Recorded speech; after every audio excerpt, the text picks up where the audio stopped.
जननायक कर्पूरी ठाकुर के जन्मदिन को पूरे देश में 24 जनवरी को मनाया जाता है।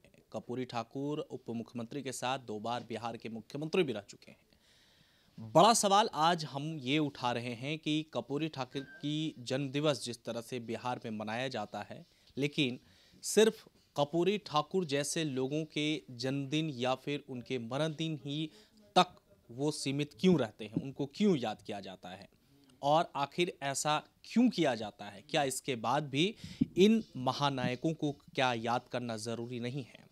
इसी सवाल को लेकर आज हम इस पर जवाब जानने की कोशिश करेंगे और इस मुद्दे को जो अति पिछड़े या फिर महादलित है उसके मुद्दों को लगातार उठाते रहते हैं। हमारे साथ इस वक्त बातचीत करने के लिए आरजेडी के वरिष्ठ लीडर आज़ाद गांधी जी हैं। उनसे हम जानते हैं जो हमेशा जो हैं अति पिछड़े और दबके के आवाज़ को हमेशा लोगों के सामने लाते रहते हैं। आज़ाद जी, आप दलितों की हमेशा बात करते हैं, आपने संगठन भी बनाया हुआ है। मुझे ये बताइए कि आपको क्या नहीं लगता है कि जो महापुरुष हमारे राज्य के हुए, देश के हुए, उनको सिर्फ लोग जो हैं वो जयंती के दिन उनको याद करते हैं, उन पर माल्यार्पण करते हैं, क्या इसके बाद उन लोगों को याद नहीं करना चाहिए? आप क्या इस पर कहना चाहेंगे? देखिए, महापुरुषों की जयंती, बड़े बड़े जो देश के लिए लोगों ने त्याग किया, देश को नई रोशनी दी, उनकी विचारधाराएं जन जन तक है। तो जयंती या पुण्यतिथि इसलिए मनाया जाता है कि जो उनका सोच था जनता के भी जाए, समाज के भी जाए, सफलीभूत हो। मैं इधर हाल के दिनों में देख रहा हूँ कि जननायक कर्पूरी ठाकुर जी के ताकत पर लोग 15 वर्षों से शासन कर रहे हैं। लंबी लंबी बात करने वाले लोग हैं।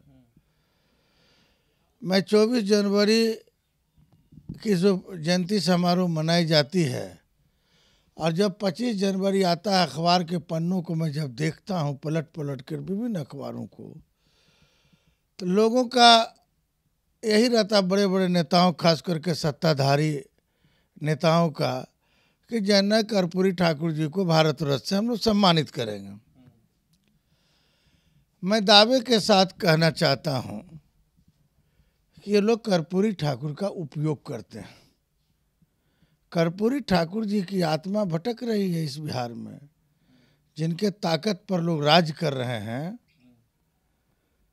वो सिर्फ यह कहते चल रहे हैं कि मैं कर्पूरी ठाकुर के लोगों को मैं यह करूँगा, अति पिछड़ा लोगों को सम्मान दूंगा, राजनीति में हिस्सेदारी दूंगा। मैं दावे के साथ कहूँ, नेताओं का फेलियर है बात।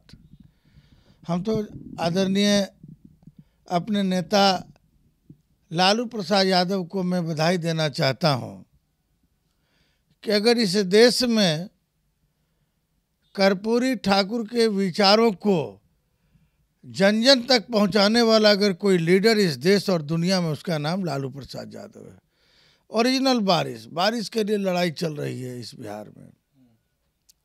लोग भीड़ जुटा रहे हैं कृष्ण मेमोरियल हॉल में, कहाँ कहाँ, लेकिन लालू प्रसाद यादव ने जो कर्पूरी ठाकुर जी के लिए किया, लालू प्रसाद यादव के नेतृत्व काल में जब बिहार के मुख्यमंत्री थे और राबड़ी देवी जी बिहार के मुख्यमंत्री के रूप में रहीं, तो एक सरकार का गैर सरकारी संकल्प गया भारत सरकार को कि कर्पूरी ठाकुर ऐसे योद्धा को भारत रत्न से सम्मानित किया जाए। 2 बार गया। वहाँ इंडिया की गवर्नमेंट है दिल्ली में, 6 वर्षों से सरकार है, उसका चल रहा है। नरेंद्र मोदी भी बराबर लंबी लंबी बात कर्पूरी ठाकुर के बारे में बोला कि मैं अति पिछड़ा हूँ, अति पिछड़ों का हित कर की बात करता हूँ। आज तक जननायक कर्पूरी ठाकुर को भारत रत्न से सम्मानित करने पर भारत सरकार कभी विचार नहीं की।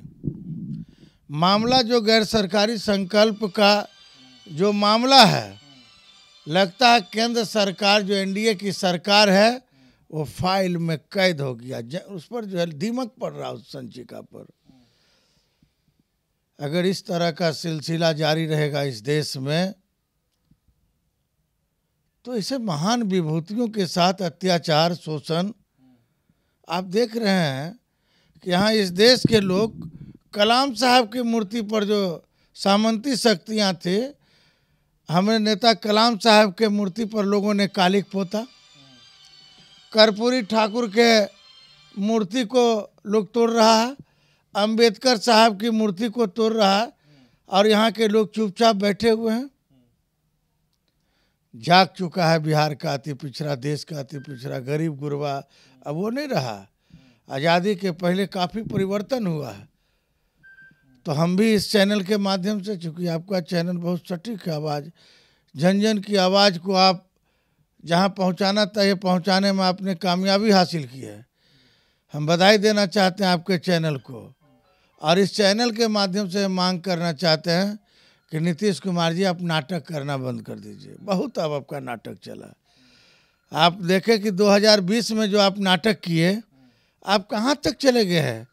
आप सामाजिक न्याय के योद्धा के रूप में जाने जाते थे, आपकी स्थिति क्या हो गई, कहाँ से कहाँ चले गए। जो आपका बिहार पर कमांड रहता था, देश पर कमांड रहता था, वो अब आपके हाथों से निकल चुका है। आप जो है आप डिपेंडेंट हैं दूसरे पर, नरेंद्र मोदी जी पर डिपेंडेंट है, यहाँ जूनियर लीडर नित्यानंद राय पर आप डिपेंडेंट हैं, डिप्टी सीएम रेणु कुमारी पर आप डिपेंडेंट हो गए हैं। हमको लगता है कि आप जो अति पिछड़ा के साथ जो अत्याचार, शोषण, जो उसके मान सम्मान की बात आप नहीं कर रहे हैं, और इसी का परिणाम है कि आपका कद बहुत छोटा होते जा रहा है। अच्छा, एक और सवाल सर कि यूपी में जिस तरह से हादसा हो गया, शमशान घाट की छत गिर गई, 25 लोग उसमें मारे गए, उसके बारे में आजाद जी आप क्या कहें? देखिए, जो वहाँ के जो चीफ मिनिस्टर हैं योगी जी, आदित्यनाथ योगी साहब, उनमें काफ़ी भेदभाव हमको देखने को मिलता। अगर इस तरह से देश में भेदभाव रहेगा, आप बताइए कि किसने बनाया वो स्मशान घाट का छत? जो लोग सहारा लेते थे, डेड बॉडी को लेके जाते थे, किसने बनाया? सरकार की एजेंसी बनाई, और अभी तक गिरफ्तारी नहीं हुई है। और आदित्य योगी नाथ जी 2 लाख रुपया लगता भीख दे रहे हैं। क्या होगा? जो हमारे कामगार लोग थे, काम करने वाले थे, उनके परिवार का क्या होगा? और मरने वाला कोई दूसरा नहीं, मरने वाला गरीब गुरबा अति पिछड़ा वर्ग का लोग वहाँ था, सामाजिक न्याय का लोग था। मैं चैनल के माध्यम से उत्तर प्रदेश के मुख्यमंत्री जी से कहना चाहता हूँ कि आप होश में आ जाइए योगीनाथ जी। आप जो पूरे उत्तर प्रदेश में भेदभाव कर रहे हैं, ये ज़्यादा दिन चलने वाला नहीं है। आज देखिए मुरा वहाँ जो है लोगों ने आंदोलन छेड़ रखा है, 50,000 की भीड़ उस शहर में है। हक और हकूक़ की लड़ाई लोग लड़ रहे हैं, गिरफ्तारी की मांग कर रहे हैं, मुआवजे की मांग कर रहे हैं। पूरा दुनिया मरमाहित है इस घटना को देख करके कि लोग योगी की सरकार में श्मशान घाट और कब्रिस्तान को भी लोग नहीं छोड़ रहा। वहाँ भी लोग जो है बस इतना घटिया काम, गुणवत्ता में इतनी कमियां उत्तर प्रदेश में है। हमको तो लगता है कि इतनी बड़ी घटना, 20 से अधिक लोगों का। आप कह रहे हैं कि मुआवजा और देना चाहिए? मुआवजा कम से कम उन लोगों को 25 लाख रुपया मिलना चाहिए। सब लोग काम कर, उसके परिवार का क्या होगा? और एक सरकारी नौकरी उन लोगों को मिलनी चाहिए।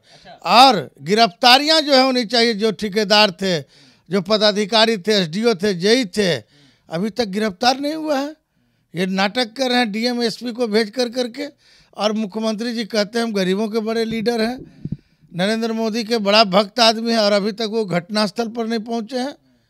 इसलिए हम कहना चाहते हैं कि नैतिकता के आधार पर योगी जी को इस्तीफा देना चाहिए इस मुद्दे पर। अच्छा, एक और महत्वपूर्ण सवाल, आज विज्ञान भवन दिल्ली में जो है वो किसान लोग की बैठक चल रही है, इस वक्त भी बैठक जारी है। क्या लगता है, आज 92 दिन हो गए हैं, इस बैठक में अब क्या नतीजा निकलेगा, आपको क्या लगता है?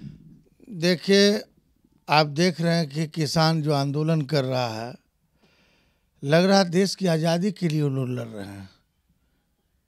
और हमको लगता है कि ये वार्ता विफल रहेगा, क्योंकि लोग पहले बड़े पूंजीपतियों से एनडीए की सरकार ने हाथ मिला लिया है। हाँ, कम से कम 30 से ज़्यादा लोगों का मर जाना इस आंदोलनकारी का, और उसको आतंकवादी का दर्जा दे रहा है कि आतंकवादी लोग मर रहा। शर्म नहीं आ रही है भारत सरकार के लोगों का? जो व्यक्ति अपने हक हकूक़ की लड़ाई लड़ रहा है उसको आतंकवादी का दर्जा दिया जा रहा है। ये नरेंद्र मोदी की सरकार बड़े लोगों से हाथ मिलाए हुए है और ये कड़ा आंदोलन की आवश्यकता है। और हमको लगता है जिस तरह से तेजस्वी प्रसाद यादव बिहार में जो किसानों के पक्ष में जो आंदोलन छेड़ा है, ये आंदोलन का रास्ता जो है दिल्ली की ओर यथाशीघ्र तय करने वाला। बहुत बहुत शुक्रिया बातचीत के लिए। धन्यवाद।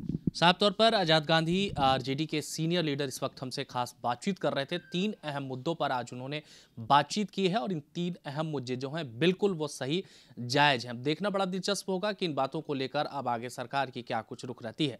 अपने सहयोगी राजेश कुमार के साथ में देवाशीष कुमार, TSD न्यूज़, पटना।